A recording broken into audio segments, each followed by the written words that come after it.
يا جدعان اللي مالوش قلب مالوش رزق. هي معادلة كده، هي ما تحاولش تحلها، لأن ربنا بيكرم كل اللي بيحاول وبيسعى وبيجتهد علشان يعمل حاجة، وبيسعى في إن هو ياخد رزق، وفي نفس الوقت بيخاطر ربنا بيكرمه وبيبقى واقف جنبه. إنما اللي دايما أنا هعمل إيه، أنا أخلي إيه، أنا أسوي إيه، ده ما بيتحركش من مكانه. عمرك شفت حد كده ربنا كرمه؟ أكيد لأ.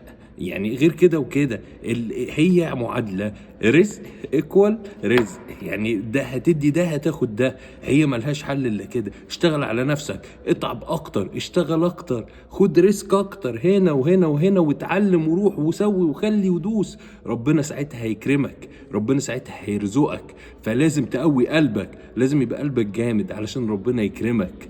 هي كده. خلي عندك ثقة في الله وخوض التجربة، وان شاء الله حتى لو ما رزقتش منها دلوقتي ترزق منها بعدين، لان انت هتكتسب خبرات.